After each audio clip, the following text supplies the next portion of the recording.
Assalamualaikum warahmatullahi wabarakatuh. Waalaikumsalam warahmatullahi wabarakatuh. Alhamdulillah pada siang hari ini kita bisa berkumpul di acara diseminasi best practice yang telah saya buat. Puji syukur dari Allah Subhanahu wa taala yang mana kita telah diberikan kesehatan sehingga hari ini kita bisa berkumpul dalam keadaan sehat walafiat. Ustazah, kemarin itu saya sempat oleh kepala sekolah. Jadi alhamdulillah saya diberikan kesempatan oleh dirinya untuk berbagi ilmu, meskipun ini nanti hanya sedikit yang bisa saya sampaikan. Karena jangan dijadikan sebagai referensi dari yang saya buat saja, tapi nanti masih banyak referensi dari beberapa internet yang bisa jenengan adopsi. Seperti itu, guys. Oke, langsung saja. Diseminasi ini, yang pertama saya akan bahas tentang apa sih best practice itu, kemudian apa saja karakteristiknya. Kemudian yang ketiga ialah teman-teman kayaknya sudah mengenal ya, tahu istilah tentang best practice itu sendiri. Karena tahun 2019 atau 2018 kalau tidak salah sekolah kita itu sudah mengadakan workshop tentang best practice. Bahkan waktu itu panjenengan semua diminta untuk membuat outline-nya. Jadi sebenarnya sudah ada gambaran, nanti tinggal mengembangkan saja.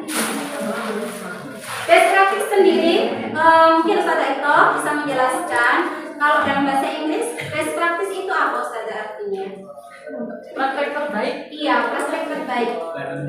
Jadi praktek terbaik yang bisa kita diskusikan tentang pengalaman terbaik kita, yaitu tentang keberhasilan seseorang dalam melaksanakan tugas profesinya. Kalau kita sebagai guru berarti nanti praktek baiknya ialah mengajar. Kalau nanti sebagai kepala madrasah, jadi praktek baiknya itu tentang pembinaan terhadap kurikulumnya atau tekniknya, seperti itu. Kalau jadi pengawas beda lagi, ya. Yang pertama, apakah setiap pengalaman baik itu bisa kita katakan sebagai best practice? Lah nanti dulu kita harus tahu karakteristiknya seperti apa. Yang pertama, ternyata pengalaman itu yang pertama harus mampu mengembangkan cara baru dan inovatif sehingga dapat mengatasi suatu masalah khususnya dalam pembelajaran.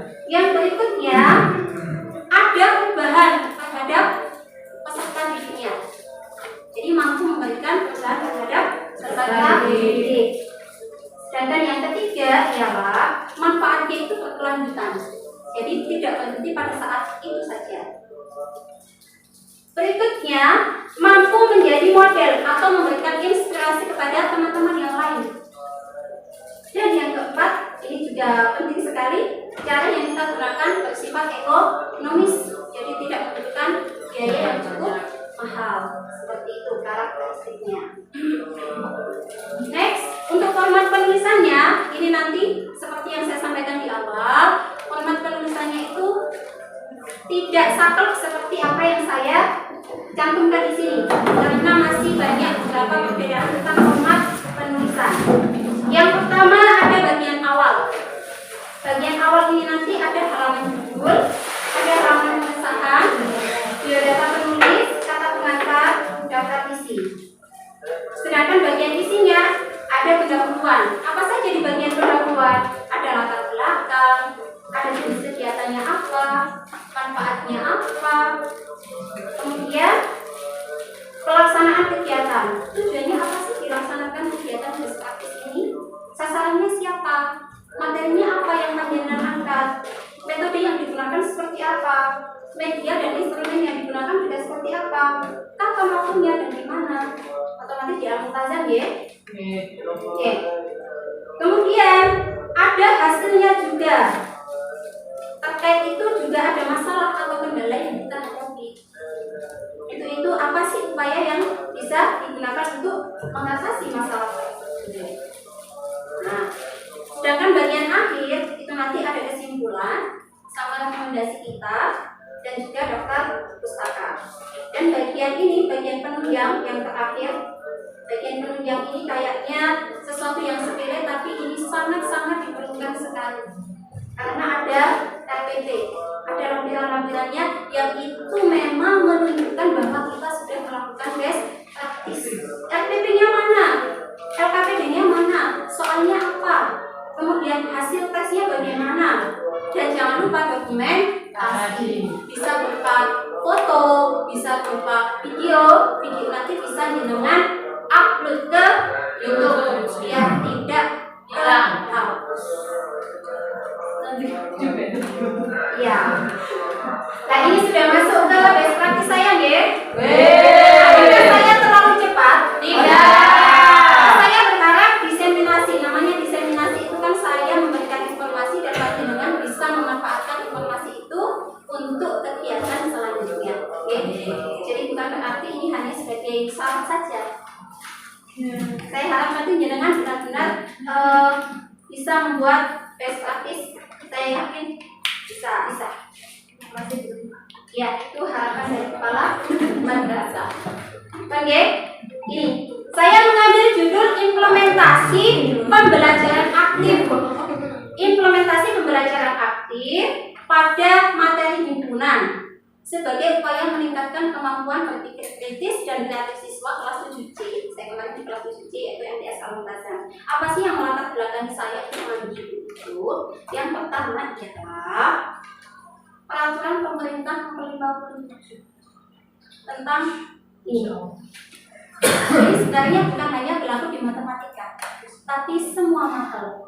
Karena di situ tercantum atau tertuliskan bahwa pelaksanaan pembelajaran seharusnya atau seyogyanya dilakukan secara interaktif, inspiratif, menyenangkan, menantang, dan memotivasi peserta didik supaya nanti peserta didik itu bisa berpartisipasi secara aktif dan juga menumbuhkan kreativitas dan kemandirian mereka. Jadi itu alasan saya yang pertama, karena memang sudah dijelaskan di peraturan pemerintah nomor 57. Jadi biarkan kita nanti juga melakukan pembelajaran yang seperti ini. Berikutnya, ini pembelajaran yang selama ini saya lakukan itu cenderung pada pencapaian target materi. Dan materi saya cepat selesai. Ya sudahlah, pokoknya saya jelaskan, kemudian saya kasih soal, intinya selesai.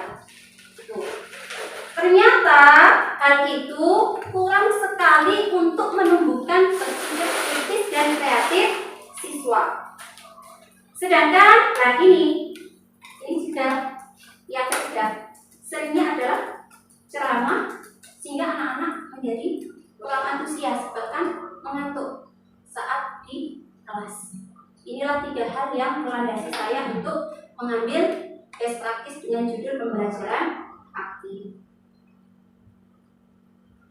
Berikutnya, jenis kegiatannya apa? Nah ini, saya menggunakan pembelajaran aktif. Sebenarnya pembelajaran aktif itu apa sih? Pembelajaran aktif itu ada 4 tahap. Yang pertama itu mengalami. Di sini saya tulis mengamati ya. Mengalami itu bisa mengamati, bisa melakukan percobaan, bisa melakukan sesuatu. Yang penting anak-anak sudah mengalami. Berikutnya terjadi interaksi. Interaksi antara siapa? Antara siswa dengan gurunya, atau bisa juga antara siswa dengan siswa melalui diskusi kelompok, melalui menyatakan pendapat-pendapat. Nah itu namanya interaksi. Otomatis kalau begitu nanti anak-anak kan aktif ya. Yang ketiga, komunikasi. Komunikasi itu menyampaikan hasil dari diskusinya. Bisa jadi mereka presentasi. Dan yang keempat adalah refleksi. Refleksi ini nanti kita bisa berupa kesimpulan atau menyimpulkan bersama-sama. Selain itu, kita juga bisa memberikan penguatan kepada anak-anak. Apa sih materi yang sudah sampean pelajari kali ini? Kemudian mana yang sudah dipahami, mana yang belum. Namanya refleksi, ya kan? Jadi kita menilai pembelajaran kita ini bagaimana. Apakah anak-anak sudah paham atau belum? Itu jenis kegiatan. Sampai sini ada pertanyaan? Tidak. Cukup bisa dipahami ya. Nanti teman-teman yang lain bisa menggunakan pendekatan yang lain, mungkin pendekatan saintifik atau pendekatan yang lainnya dan model-model yang lainnya. Oh ya, di sini saya menggunakan model discovery learning, tapi pembelajarannya adalah pembelajaran aktif. Manfaatnya apa? Yang pertama, bagi siswa itu sendiri. Sudah saya sampaikan bahwa manfaatnya bagi siswa adalah menumbuhkan keaktifan siswa sehingga anak-anak tidak pasif, anak-anak tidak ngantuk. Yang kedua, melatih siswa untuk mengungkapkan pendapat. Yang ketiga, melatih siswa untuk saling bekerja sama karena melalui diskusi kelompok dan saling menghargai perbedaan pendapatnya tadi.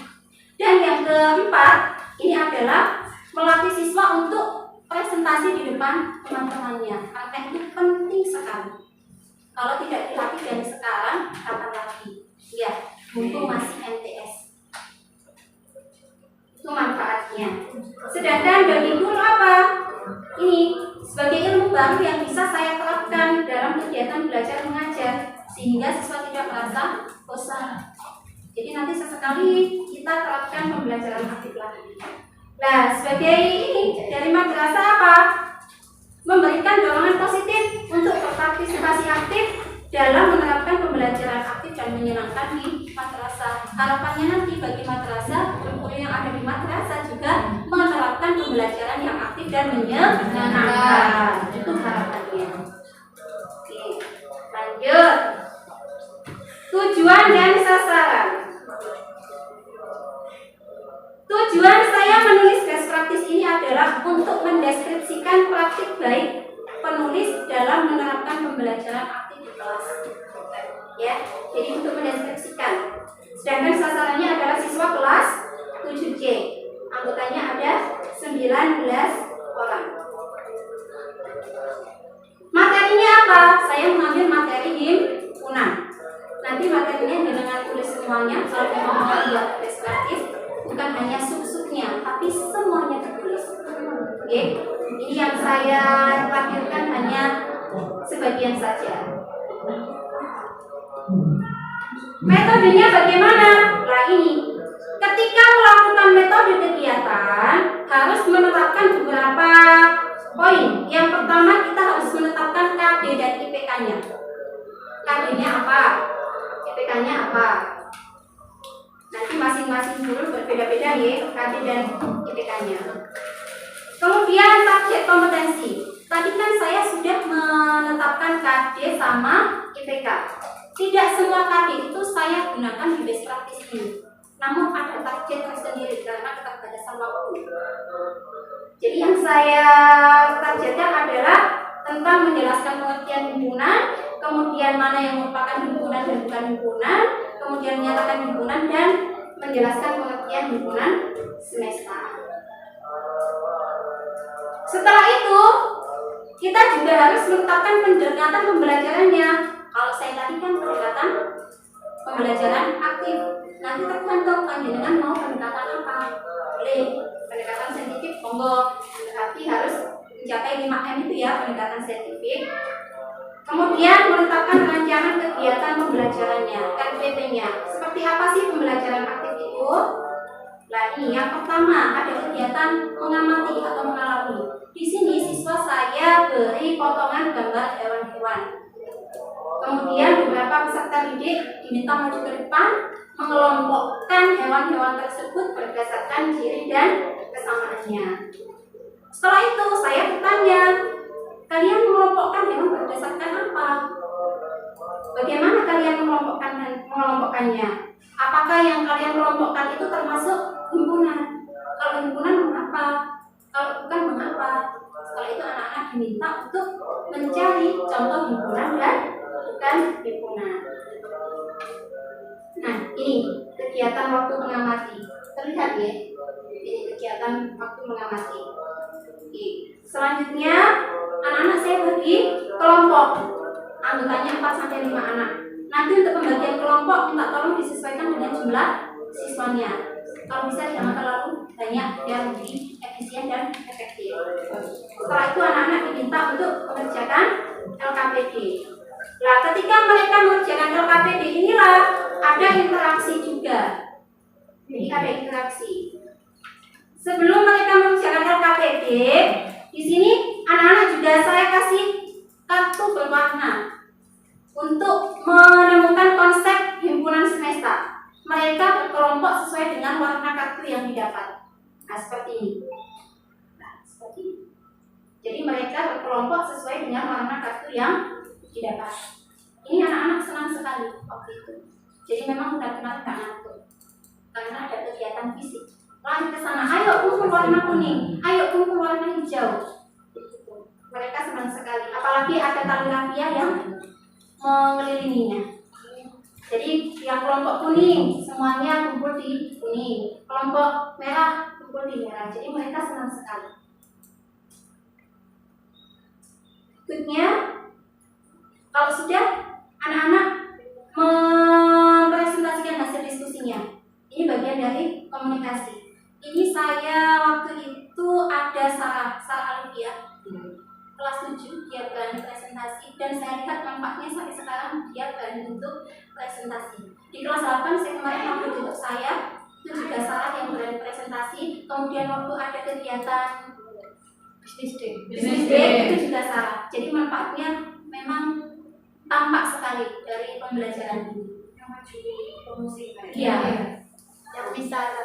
Yang Misara itu, Misara Alivia kelas 8B, anak kelas 3. Setelah itu anak-anak kita minta untuk membuat kesimpulan, mengungkapkan apa sih hal-hal yang sudah dipahami, hal-hal yang belum dipahami apa, seperti itu. Oke, itu namanya refleksi. Sampai sini ada pertanyaan? Loh, kalau sudah kerjakan. Oke. Media yang saya gunakan otomatis ada LKPD, kemudian gambar hewan, lem, tali rafia, kartu berwarna, lembar observasi untuk penilaian sikap, kemudian tes tertulisnya untuk menentukan apakah dia itu sudah berpikir kritis atau belum. Jadi bisa terlihat dari jawaban anak-anak itu. Sebenarnya berpikir kritis itu kan anak-anak mampu untuk memecahkan masalah, itu namanya berpikir kritis. Kalau kreativitasnya ini saya lihat dari cara menjawab mereka membuat contoh himpunan. Terus saya termasuk kreatif. Waktunya ini Kamis 4 November 2021. Jadi 1 tahun yang lalu saya melakukan tes praktis ini. Hasilnya bagaimana? Alhamdulillah setelah ada pembelajaran aku itu ternyata anak-anak merasa antusias dan bersemangat ketika belajar matematika. Karena panjenengan sendiri tahu ya, ketika matematika itu pasti matematika itu jadi momok bagi anak-anak. Iya, jadi momok sih kan. Akhirnya dari sini anak-anak bisa merasa bersemangat dan bisa have fun karena sambil bermain itu tadi. Kemudian siswanya juga lebih aktif. Mereka berani merespon ide-ide atau pendapat dari teman-temannya. Dan yang kedua, dengan pembelajaran aktif, pemahaman dan kemampuan berpikir kritis dan kreatif siswa lebih meningkat. Dari mana kita bisa melihat? Yaitu dari hasil tes siswa. Dari 19 anak itu ternyata yang nilainya di bawah 5. Jadi memang berdampak sekali. Semoga nanti kita sama-sama mencoba. Yang menurut jenengan materi apa yang bisa saya jadikan tes praktis? Yang waktu itu ulang hariannya anak-anak baik sekali. Cari materi yang mudah. Ya, cari yang mudah. Itu hasil kegiatannya. Lah masalahnya apa? Karena siswa belum terbiasa. Jadi ketika mau saya minta untuk presentasi itu masih agak malu-malu. Itu masalahnya. Sehingga masih perlu bimbingan. Oh, kalau menyampaikan pendapat di depan orang lain itu seperti ini, harus salam dulu. Kemudian harus perkenalkan nama kelompoknya dulu, bagaimana menjelaskan isinya, bagaimana bahasanya, itu dibimbing lagi. Kemudian yang kedua adalah sebagian siswa masih belum percaya diri, masih kayak sampai aja kelompok ini aja, saya enggak, sampai saja, itu rasa percaya dirinya kurang. Tapi setelah 1 tahun saya lihat Salah kali dia ternyata bisa melakukan itu. Upayanya apa? Upaya yang bisa kita gunakan adalah seharusnya kita lebih sering menggunakan pembelajaran aktif. Oke, biar anak-anak itu berani tampil di depan teman-temannya dan juga berani untuk menemukan pendapat-pendapatnya, sehingga mereka akan terbiasa ketika presentasi di depan orang lain atau di depan teman-temannya. Yang kedua, membimbing siswa agar mempunyai rasa percaya diri ketika mengemukakan pendapat. Tidak malu-malu kayak minder, betul-betulan, gitu ya. Kemudian kesimpulannya apa? Jadi kesimpulannya dapat disimpulkan bahwa pembelajaran aktif itu dapat meningkatkan kemampuan berpikir kritis dan kreatif siswa. Rekomendasinya adalah diharapkan adanya penelitian lebih lanjut terkait efektivitas pembelajaran aktif. Jadi saya berharap teman-teman nanti juga melakukan pembelajaran aktif. Monggo nanti dicoba hasilnya seperti apa. Semoga berdampak luar biasa ke anak-anak. Itu rekomendasi dari saya. Kemudian daftar lampirannya. Daftar lampirannya.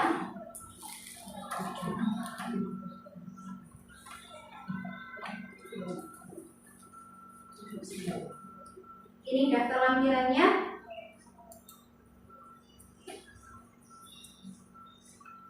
Ini lampiran-lampirannya.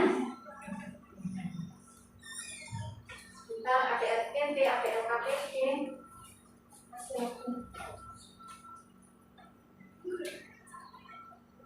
Ini RPP-nya.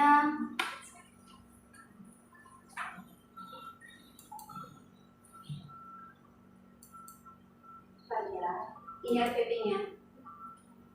Ini RPP-nya, kemudian yang ini LKPD-nya anak. Ini LKPD-nya anak. Ini kebetulan sudah ada isiannya. Saya scan waktu itu, nanti saya laporkan. Ada dokumentasi juga. Ini dokumentasinya. Nanti kalau jangan buat dokumentasi, minta tolong dikasih deskripsi kegiatannya. Waktu ini saya ngapain? Oh, waktu ini saya melakukan brainstorming atau persepsi. Kemudian ini saya ngapain? Ini tadi proses anak-anak mengamati atau mengalami. Jadi kasih deskripsi kegiatan. Ini anak-anak sedang ngapain? Tertulis jelas nih. Nanti deskripsinya seperti itu. Itu dokumentasinya. Ada juga yang berupa video. Ini yang berupa video.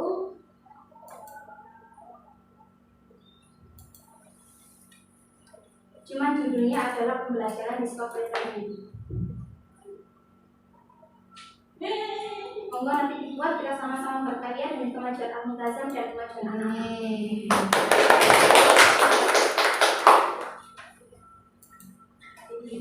Ini YouTube. Saya masukkan YouTube memang. Jangan lupa like, comment, subscribe. Nah ini pakai model discovery learning ya. Memang nanti kalau tidak didokumentasikan, ya ada apa-apa, kita memang ngajar sambil dokumentasi anak-anak. Padahal itu anak-anak senang sekali ketika dimasukkan YouTube itu. Mereka lebih bersemangat dan lebih antusias. Itu kenapa kadang saya itu sekarang jadi lebih sering buat video-video untuk anak-anak. Iya, saya berpikiran gitu. Akhirnya saya berpikiran, kayaknya ini bisa dijadikan penelitian tindakan kelas deh. Iya kan? Saya berpikir seperti itu, cuma saya belum dapat ilmunya ketika itu seperti apa. Itu yang bisa saya sampaikan. Semoga bermanfaat dan harapannya teman-teman bisa membuat best practice ini. Jadi intinya best practice itu pengalaman terbaik ketika jenengan mengajar. Banyak model, silakan dipilih yang menurut jenengan itu mudah dan efisien serta ekonomis. Itu yang